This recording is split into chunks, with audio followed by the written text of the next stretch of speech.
Yes, 12th class. So today from admission of a partner, we'll take the next topic, which is revaluation account. Now class, revaluation accounts is actually the main topic about admission of partner. अभी तक हमने जितनी भी चीजें पढ़ी है वो इसी का पार्ट थी जो अब इसमें इस्तेमाल होंगी, ठीक है, आगे जो हम करेंगे.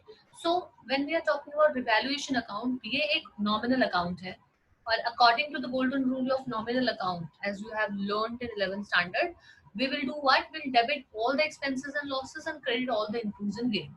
तो क्रेडिट साइड में जितने भी प्रॉफिट होंगे वो सारे के सारे प्रॉफिट और गेन आपके क्रेडिट साइड में आएंगे और जितने भी एक्सपेंसेस खर्चे और जितना भी लॉस होगा वो रिवैल्यूएशन अकाउंट के डेबिट साइड आएगा. इसको हम profit and loss adjustment account भी बोलते हैं. अब इसमें होता क्या है, इसमें करना क्या है. जब एक पार्टनर एडमिट होता है तो हमने जैसे आपको पहले भी बताया है कि एसेट और जो लायबिलिटीज हैं उनका हमें एग्जैक्ट अमाउंट बताना है उस टाइम पर जब वो नया पार्टनर आया. अब लेट से आपका जो ईयर है वो 1 अप्रैल को शुरू होता है और आपका जो पार्टनर है वो अक्टूबर में आया. तो अप्रैल से लेकर अक्टूबर के बीच में जितनी भी आपकी एसेट्स थे, जितनी आपकी लायबिलिटीज थी, उनमें चेंजेस आ जाता है. ठीक है, आपकी बिल्डिंग की वैल्यू चेंज हो सकती है, आपकी स्टॉक की वैल्यू चेंज हो सकती है. तो आपको उस अक्टूबर के टाइम पर जो एग्जैक्ट अमाउंट है ना एसेट और लायबिलिटी का वो पता करना है. तो वो जब आप पता करते हैं तो आप पुराने पार्टनर्स को पता चलता है कि कुछ लॉस हो रहा है, कुछ आपका प्रॉफिट हो रहा है. मतलब कि ये हो सकता है कि आपका जो प्रॉफिट, जो आपके एसेट थे जो कि पहले 4,000 दिखा रखे थे, अब वो 8 हो गए या वो 6 हो गए, तो आपको क्या होगा, 2,000 का प्रॉफिट हो जाएगा. लॉस भी हो सकता है, कई बार लाइबिलिटीज आपकी बढ़ गई या आपके एसेट कम हो गए तो आपका लॉस भी हो सकता है. तो वो जो भी लॉस होगा, जो भी प्रॉफिट होगा, वो सिर्फ क्या है, आपके पुराने जो पार्टनर्स हैं उनसे जुड़ा हुआ है, क्योंकि जो भी कंडीशन आती है वो पुराने पार्टनर ने अपनी जो भी मेहनत की है उसकी वजह से ही हुआ हो रहा है. ठीक है, तो हमारा पर्पस क्या रहता है रिवैल्यूएशन अकाउंट में कि वो एसेट और लायबिलिटीज के चेंजिंग फिगर की वजह से, ठीक है, जो आपका प्रॉफिट लॉस हुआ है उसको बैलेंस करो और बैलेंस करने के बाद पता लगाओ कि एग्जैक्टली प्रॉफिट हो रहा है या लॉस हो रहा है, और उस प्रॉफिट और लॉस को जो आपके पुराने ओल्ड पार्टनर्स हैं, एग्जिस्टिंग पार्टनर्स हैं, उनको उनके ओल्ड प्रॉफिट शेयरिंग रेशियो में डिस्ट्रीब्यूट कर दो. अब जैसे नया पार्टनर आ गया फिर आप नए तरीके से एक नई फर्म को शुरू करेंगे. Okay, so this is about revaluation account class. अब रिवैल्यूएशन का अकाउंट का एक फॉर्मेट सीखेंगे सबसे पहले. As you can see, this is the normal account, particulars amount, particulars amount. ठीक है, डेबिट साइड में as I have mentioned here, asset अगर आपकी कम होगी तो वो आपका डेबिट साइड आएगा, लेकिन अगर लायबिलिटी बढ़ेगी तो डेबिट में आना है. अगर हम क्रेडिट की बात करें, एसेट अगर इंक्रीज होगा तो क्रेडिट, लायबिलिटी लेकिन अगर डिक्रीज होगी तो क्रेडिट. अब देखो समझो इस चीज को, मैंने जैसे बोला नॉमिनल अकाउंट है तो जो प्रॉफिट होगा वो इस तरफ आएगा क्रेडिट में, जो लॉस होगा वो डेबिट में आएगा. तो एसेट का कम होना लॉस है. ठीक है, एसेट का कम होना लॉस है. वैसे ही लायबिलिटीज का बढ़ना भी आपका लॉस है. जहां आप किसी को 5 रुपए दे देते हैं, अब आपकी लायबिलिटी बढ़ गया, अब आपको बोल रहे हैं कि 10 रुपए दो, तो लॉस हो गया ना आपका.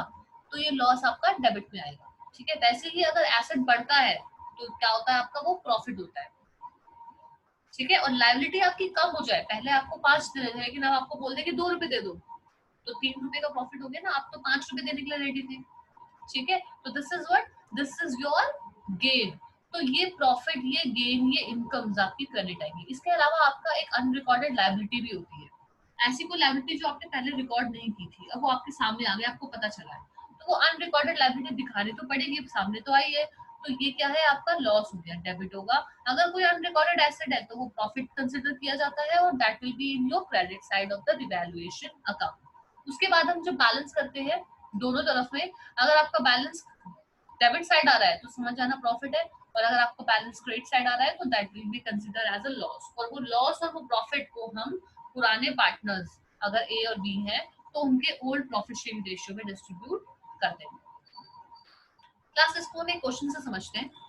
As it is given here the question, pass entries in the firm's journal for the following on admission of a partner. एक एडमिशन हुआ पार्टनर का, अब आपको जर्नल एंट्रीज करनी है सारी चीजें.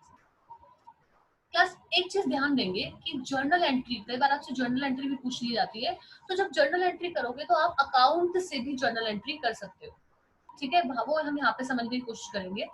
मशीनरी भी डेप्रिशिएटेड बाय ₹16,000। इस क्वेश्चन में आपको जर्नल एंट्री के लिए बोला गया, लेकिन हम यहाँ पे आपको अकाउंट बनाना भी सिखाएंगे इसी में, ठीक है, कि अकाउंट कैसे बनाना है। लेकिन अगर आपसे क्वेश्चन पूछा जाए जर्नल एंट्री करो, तो आप ओनली जर्नल एंट्री ही करोगे, you don't need to prepare the revaluation account, ठीक है। हम यहाँ पे दोनों केसेस सीखेंगे कि इन चीजों से रिवैल्यूएशन अकाउंट कैसे बनता है, और अगर आपको जर्नल एंट्री करनी हो तो रिवैल्यूएशन अकाउंट से कैसे करोगे और डायरेक्ट कैसे करोगे, ठीक है। मशीनरी डेप्रिशिएट हो गई 16,000 से, यानी मशीनरी पहले जितना भी अमाउंट था 16,000 कम हो गया है, लेकिन बिल्डिंग क्या हो गई है, 40,000 बढ़ गई है। तो अब देखो, ये मशीनरी क्या है, एसेट है, एसेट कम हुआ है मतलब लॉस हुआ है, तो डेबिट जाएगा, तो टू मशीनरी 16,000। वैसे ही बिल्डिंग, बिल्डिंग एसेट है, बड़ा है, प्रॉफिट हो गया, तो आप कहाँ जाएगा, ये क्रेडिट साइड में जाएगा। सेम नेक्स्ट देखेंगे, प्रोविजन भी created of a doubtful debts. अब जो डाउटफुल डेटर्स है, उनमें हमने 80,000 के टोटल डेटर्स में से हमने हमने जो है डिसाइड किया कि 5% का हम प्रोविजन बना लेंगे इसके लिए। ओके क्लास, अब देखो प्रोविजन क्या होता है, एक तरीके से आपकी एक लाइबिलिटी है, ठीक है। This is also your liability कि आपको समहाउ फ्यूचर में वो पे करना पड़ सकता है। तो लाइबिलिटी यहाँ पर क्या हो गई है, आपकी इंक्रीज हो गई है, तो लाइबिलिटी इंक्रीज हो गई, that will also consider in the case of a loss. तो 80,000 का 5% निकालेंगे, विच इज 4,000, और 4,000 will be recorded in the debit side of revaluation account.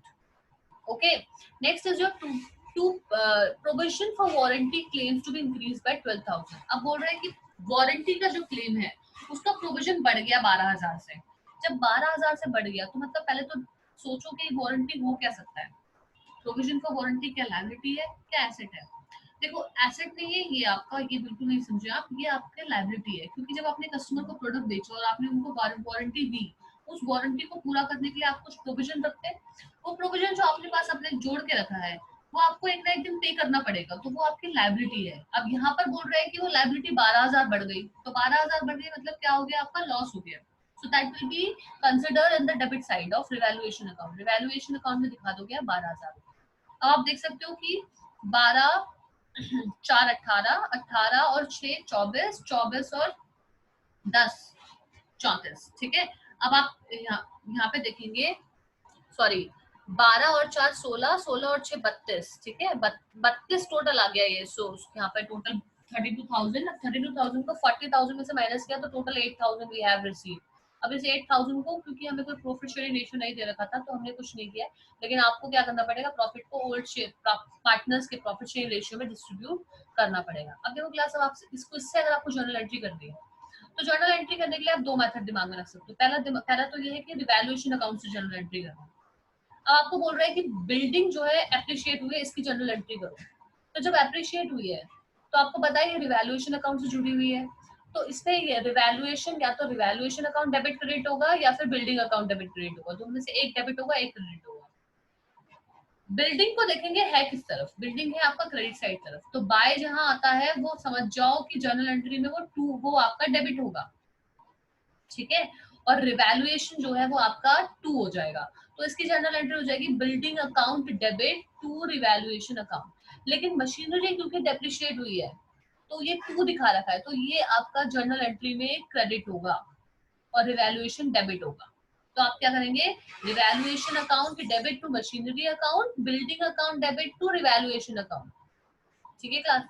Same अगर आपको प्रोविजन के लिए करना हो तो प्रोविजन और आपके वारंटी के प्रोविजन भी आपके क्या है, दोनों के दोनों प्रोविजन आपके डेबिट साइड पे रखे। तो आप इसको जो है 2 क्योंकि मेंशन करते हैं हम, तो 2 से समझ जाओ, हम ऐसे लिखते हैं ना कि cash account to machinery account, तो जो 2 वाला केस होता है वो हमेशा जर्नल एंट्री में क्रेडिट आता है, तो दिस इज ऑल्सो क्रेडिट। तो डेबिट में क्या आएगा, रिवैल्यूएशन। तो इन दोनों केस में हम एंट्री करेंगे revaluation account debit to provision for doubtful debts account, revaluation account debit to provision for warranty claims account. अब ये तो हमने अकाउंट से जर्नल एंट्री करना सीखा। अगर वैसे अगर आपको सीखनी हो तो आप क्या करेंगे, देखो मशीनरी हमने आपको जो एक रूल्स बताए थे, मॉडर्न अप्रोच बताई थी जर्नल एंट्री की, जहाँ पे हम बोलते थे कि अगर एसेट आपका इंक्रीज हो रहा है तो आप उसे डेबिट करोगे, क्योंकि एसेट का हमेशा बैलेंस डेबिट होता है।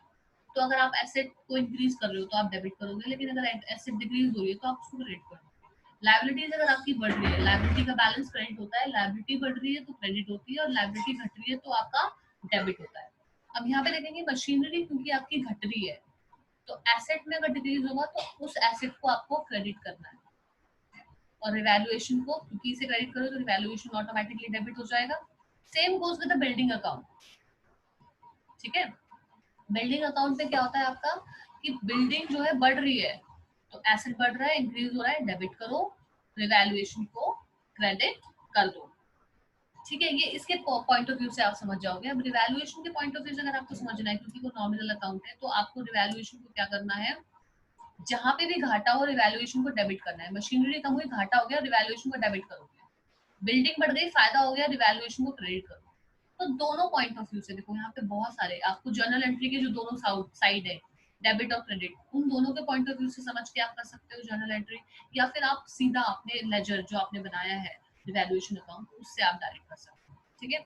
नेक्स्ट एंट्री आप देखोगे, आपके provision for doubtful debts again is a liability. Liability increase हुई है, लायबिलिटी इंक्रीज हुई है, दैट मींस आपकी क्या होगा, ये this will be credit.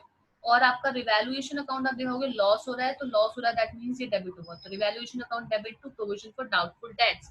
Same goes with the provision for warranty claims as it is also a liability, तो revaluation account debit to provision for warranty claims, ठीक है क्लास। अब देखो ये तो हमने पढ़ा आपका रिवैल्यूएशन अकाउंट। अब देखो मेन जो चीज है ना हमारी, वो है क्या कि एडमिशन ऑफ अ पार्टनर में हम बोलते हैं कि हमें रिवैल्यूएशन अकाउंट बनाना है, हमें पार्टनर्स कैपिटल अकाउंट बनानी है, हमें बैलेंस शीट नहीं बनानी है, नई बैलेंस शीट कंसिडर की जाएगी।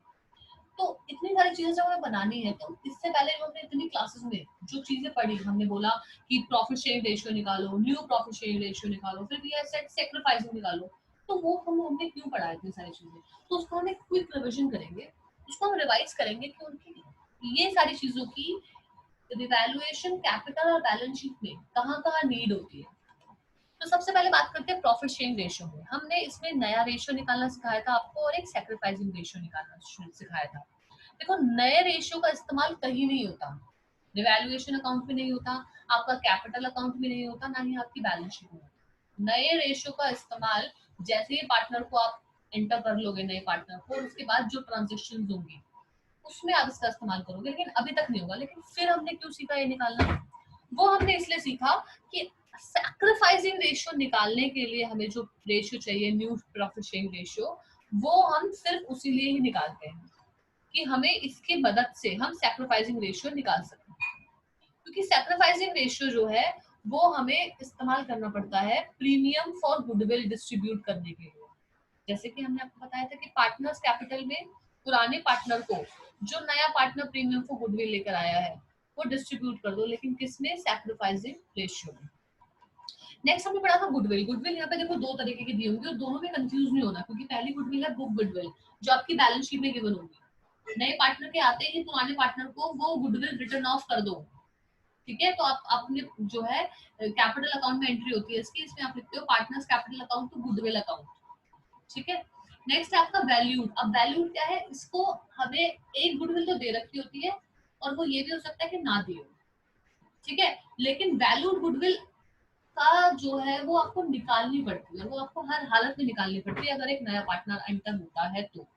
नई गुडविल निकालने के लिए आपको अलग अलग तरीके दिए हो सकते हैं कि कैपिटलाइजेशन से निकालो, वेटेड एवरेज से निकालो, सुपर प्रॉफिट से निकालो, या फिर वो हिडन गुडविल का केस हो सकता है, कुछ भी हो सकता है। लेकिन जो भी हो आपको गुडविल निकालनी है किसी भी हालत में, ठीक है। गुडविल जब आप निकालोगे उसमें से आप निकालोगे उस गुडविल के अंदर से जो पार्टनर आया है उसका शेयर निकालोगे प्रीमियम का, कि कितना शेयर उसको देना है। जब आपने पता लगा लिया कि 10,000 देना है, अब 10,000 को आप पुराने पार्टनर को बांट देंगे, ठीक है। तो वो जो बांटेंगे ना वो आप सैक्रिफाइसिंग रेशियो में बांटेंगे, उसकी एंट्री होगी premium account debit to sacrificing partners capital account, ठीक है। तो यहाँ पर इन दोनों गुडविल का यूज सिर्फ इतना है। नेक्स्ट मैंने आपको बताया रिजर्व आता है या कोई अनडिस्ट्रीब्यूटेड प्रॉफिट या लॉस आता है। कभी भी बैलेंस शीट में अगर आपकी जो क्वेश्चन में गिवन है बैलेंस शीट, उसमें कोई रिजर्व दे रखा हो ना, उसको इमीडिएटली टिक कर लो। क्यों, क्योंकि वो रिजर्व आपका पार्टनर्स कैपिटल अकाउंट में पुराने पार्टनर को डिस्ट्रीब्यूट हो जाएगा। जैसे हमने आपको पहले भी बताया था कि जो रिजर्व है वो पुराने पार्टनर से रिलेटेड है और पुराने पार्टनर्स को डिस्ट्रीब्यूट किया जाता है। अनडिस्ट्रीब्यूटेड अगर कोई प्रॉफिट या लॉस भी करेगा तो वो भी पुराने पार्टनर्स को उनके ओल्ड रेशियो में डिस्ट्रीब्यूट कर देंगे, ठीक है। As you can see this is the partners capital account format. सबसे पहले हम यहाँ पे बैलेंस ब्रॉट डाउन लिखते हैं, जो पुराने पार्टनर है उनका हमने बैलेंस लिख दिया। नया पार्टनर अगर कुछ लेकर आया तो बाय कैश करके उसकी भी कैपिटल दिखा देंगे। Then it is your premium, ठीक है, जो हम पुराने पार्टनर को सैक्रिफाइसिंग रेशियो में डिस्ट्रीब्यूट करते हैं। तो we will write the premium amount here on the credit side of partners capital. ये आपकी बुक गुडविल है जो हम रिटर्न ऑफ करते हैं पुराने पार्टनर को ओल्ड रेशियो में, तो वो हम यहाँ दिखाते हैं। उसके बाद हम दोनों को बैलेंस करने पे देखते हैं कि आपका कैपिटल कितना आ रहा है। ठीक है, इसमें रिवैल्यूएशन प्रॉफिट और रिवैल्यूएशन लॉस भी आपको दिखाना पड़ता है। So this is about partners capital account. Let's do it with one question here. A and D R partners in a firm. दो पार्टनर्स हैं, प्रॉफिट और लॉस शेयर करें 3:2 में। उन्होंने एडमिट किया सी को एक पार्टनर को, और अब जो उनकी बैलेंस शीट है वो इस तरीके से दे रखी है। देखो यहाँ पे चेक करेंगे, बिल्डिंग है, प्लांट एंड मशीनरी है, स्टॉक है, डेटर्स है, बैंक है। यहाँ पे कोई रिजर्व नहीं दे रखा, कोई अनडिस्ट्रीब्यूटेड प्रॉफिट एंड लॉस नहीं दे रखा, तो उसको छोड़ दो। कैपिटल दे रखी है आपकी ए की 60,000, बी की कैपिटल है 40,000, क्रेडिटर दे रखे हैं आपकी 20,000। अब आपको क्या करना है, रिवैल्यूएशन अकाउंट बनाना है, पार्टनर्स कैपिटल अकाउंट और बैलेंस शीट बनानी है। उसकी एडजस्टमेंट्स यहाँ पे दी है। एडजस्टमेंट्स को आपको देखो आप अटेम्प्ट कैसे करना है। एडजस्टमेंट्स को आप सारे अकाउंट एक साथ बनाकर जहां जहां पे उनकी एंट्री होगी, हर एडजस्टमेंट की 2 एंट्रीज होती है। पहली अगर इवैल्यूएशन में होगी तो दूसरी उसके कैपिटल अकाउंट में होगी या फिर बैलेंस शीट में होगी। ठीक है, अगर एक एडजस्टमेंट आपकी कैपिटल में हुई है तो वो कैपिटल में होगी और बैलेंस शीट में होगी, तो 2 जगह एंट्री जरूर आती है। 2 जगह जब जब एंट्री आती है उसकी, तो जो 2 जगह एंट्री में हम क्या कर रहे होते हैं कि साथ साथ हम अकाउंट में उनको ट्रांसफर करेंगे। ठीक है, अब फर्स्ट एंट्री दे रखी है, सी ब्रिंग्स इन ₹30,000। सी 30,000 लेकर आया कैपिटल की और उसका 1/4 शेयर है, और 10,000 लेकर आया वो गुडविल के लिए। ठीक है, तो इसकी एंट्री देखो कैपिटल अकाउंट में आपकी चली जाएगी कि सी लेकर आया 30,000 कैपिटल यहाँ पर, और प्रीमियम लेकर आया वो जो 10,000, उसको हम डिस्ट्रीब्यूट कर देंगे इनके सैक्रिफाइसिंग रेशियो में, जो कि है आपका 3:2, तो 6,000 और 4,000 में डिस्ट्रीब्यूट हो जाएगी। नेक्स्ट एंट्री आपको दी है, part of stock which had been included at cost of ₹2,000 had been badly damaged। Stock का 2,000 का जो हिस्सा था वो डैमेज हो गया, और डैमेज होने के बाद सिर्फ उसको बेचकर 400 रुपए मिले। तो यहाँ पे आप देख सकते हो कि स्टॉक जो कि एक एसेट है वो कम हो गया, तो लॉस हुआ। ये एंट्री रहेगी आपकी रिवैल्यूएशन अकाउंट में। ठीक है, अब यहाँ पे आप रिवैल्यूएशन अकाउंट में देखेंगे, स्टॉक के आप बैलेंस करेंगे, 2,000 में से 400 रुपए माइनस किए तो आपके आ गए 1,600 रुपए। नाउ नेक्स्ट एंट्री बोल रहा है, bank charges have been overlooked. Bank ने कुछ पैसे काट लिए आपके 200 रुपए। तो 200 रुपए आपके जो काटे हैं वो आप अपने, आपका एक तरीके से लॉस है, आप रिवैल्यूएशन अकाउंट में दिखाएंगे। बैंक चार्जेस आपके 200 रुपए जो काटे वो आपने लॉस में रिवैल्यूएशन अकाउंट में दिखा दिए, बाकी इसकी एंट्री बैलेंस शीट में भी होगी। Next is your depreciation on building ₹3,000। वो हम भूल गए, बिल्डिंग की 3,000 रुपए की डेप्रिसिएशन करना हम भूल गए थे, तो अब करनी पड़ेगी। यहाँ पे आप रिवैल्यूएशन अकाउंट में, क्योंकि एसेट कम हुआ है, लॉस है, तो बिल्डिंग के नाम से यहाँ पे आ जाएगा 3,000 रुपीज का। नेक्स्ट आपको बोल रहा है, credit for goods worth ₹800 have been omitted for both purchase and creditors although the goods had been correctly included in the stock. आपने गुड्स खरीदे और परचेज जब किए तो सप्लायर को आपने पैसे जो है दे दिए, लेकिन आप रिकॉर्ड करना भूल गए। 800 रुपए के आपने उनको पैसे नहीं दिए और ना ही आपने रिकॉर्ड किया, तो 800 रुपए के क्रेडिटर आपने एंटर नहीं किए, तो क्रेडिटर क्या है, लायबिलिटी है, एक अनरिकॉर्डेड लायबिलिटी आपके सामने आ गई, तो दिस इज अ लॉस। तो क्रेडिटर्स आप दिखा देंगे यहाँ पे 800 रुपए। ठीक है, नेक्स्ट एंट्री आपको दे रखी है, expense of ₹1,200 for insurance premium was debited. Insurance premium का जो एक्सपेंस है, जो खर्चा है, वो आपका प्रॉफिट एंड लॉस अकाउंट में was debited in but ₹600 of the share are related to the premium। आपने 1,200 रुपए इंश्योरेंस ऑफ प्रीमियम दिखा दिया, लेकिन इंश्योरेंस ऑफ प्रीमियम कितना था, 600 रुपए था। अब देखो, इंश्योरेंस ऑफ प्रीमियम एक खर्चा है। ठीक है, वो जो खर्चा है वो एक तरीके की लायबिलिटी है। लायबिलिटी आपने ज्यादा पे कर दी, वो थी कम, आपने 1,200 पे कर दी, वो थी कम, तो लायबिलिटी यहाँ पर क्या हो गई, इंक्रीज हो गई, तो लायबिलिटी सॉरी डिक्रीज हो गई। लायबिलिटी डिक्रीज हो गई तो मतलब प्रॉफिट हो गया है, तो प्रीपेड इंश्योरेंस आप करके यहाँ पे अपना रिवैल्यूएशन अकाउंट पे दिखा देंगे। तो रिवैल्यूएशन अकाउंट आपका आपकी इन सारे एडजस्टमेंट से खत्म हो चुका है। अब आप क्या करेंगे, देखेंगे कि भाई इसका लॉस ज्यादा आ रहा है, तो लॉस को ट्रांसफर कर देंगे ओल्ड पार्टनर्स की कैपिटल अकाउंट में। 3,000 ए को चला गया और 2,000 बी को चले गया, और ये लॉस उनका प्रॉफिट शेयरिंग रेशियो जो उनका ओल्ड रेशियो है उसमें जाएगा।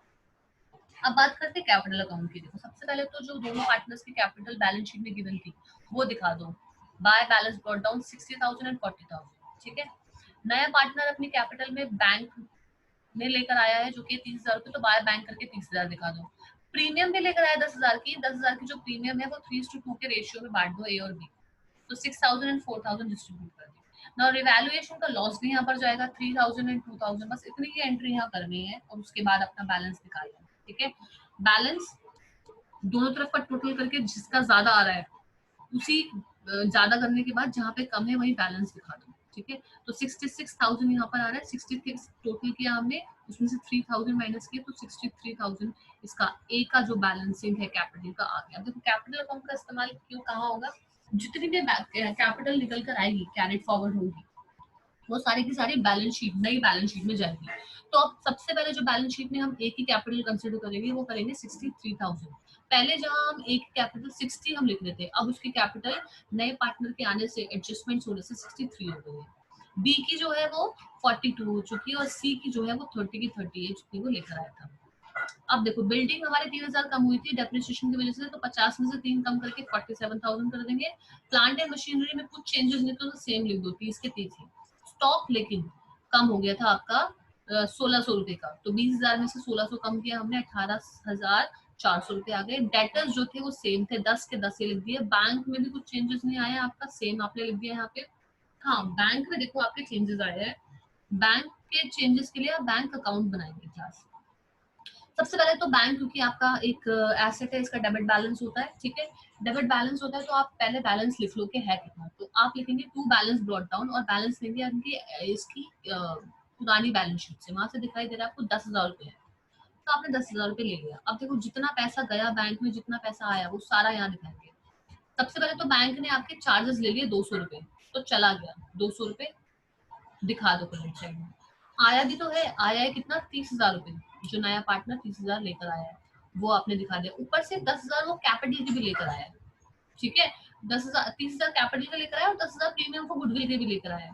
दोनों को टोटल किया 50,000, 50,000 से 200 रुपए बैंक ने काट लिए थे वो हमने हटा दिए, तो टोटल आपका बैंक बैलेंस दिखा रहा है 49,800। तो जब एडमिशन हुआ उस समय पर बैंक बैलेंस जो 49,800 है वो आपको दिखाना है, वो ही आपको दिखाना है, ठीक है। प्रीपेड इंश्योरेंस दिखाएंगे लाइबिलिटी जो आपकी है, प्रीपेड इंश्योरेंस के जो आपका एक्सपेंस है जितना है उतना ही दिखाएंगे। हमने 1,200 दिखा दिया गलती से, वो हमने करेक्ट कर दिया, अब आप सिर्फ यहाँ पे 600 रुपए ही दिखाओगे, ठीक है। ये सारी चीजें जो आपने दिखा दी, अब आप इसका टोटल करोगे तो ये बैलेंस विल मैच, ओके। तो क्लास आपको जो ये क्वेश्चन अटेम्प्ट करना है ना, उसका ट्रिक सिर्फ इतना है कि आप अपना वर्किंग नोट्स बना लो साइड में, आप कैपिटल अकाउंट बना लो, बैलेंस शीट बना लो, रिवैल्यूएशन सबके फॉर्मेट बना के रेडी रख लो, और जैसे जैसे एंट्रीज आ रही है ना साथ साथ वर्किंग नोट्स पूरे करते चले जाओ। उसकी एंट्री रिवैल्यूएशन में करनी है, रिवैल्यूएशन में करते जाओ, साथ साथ बैलेंस शीट में भी करते चले जाओ। तो इससे क्या होगा, आप कुछ भी चीज भूलोगे नहीं। जैसे कि यहाँ पे हमने जो वर्किंग नोट्स बनाए, सैक्रिफाइसिंग रेशियो निकाला है हमने, ठीक है, और हमने फिर प्रीमियम का अमाउंट डिस्ट्रीब्यूट करके दिखाया। इसके अलावा तो कोई और कैलकुलेशन करने के आपको वर्किंग नोट्स बनाने हैं तो वो भी आप बना सकते हो, ठीक है। बैंक अकाउंट हम जरूर बनाएंगे बिकॉज हम न्यू बैंक बैलेंस या न्यू कैश का बैलेंस कंसिडर करते हैं हमारी नई balance sheet, okay. So with this we come to an end of this topic.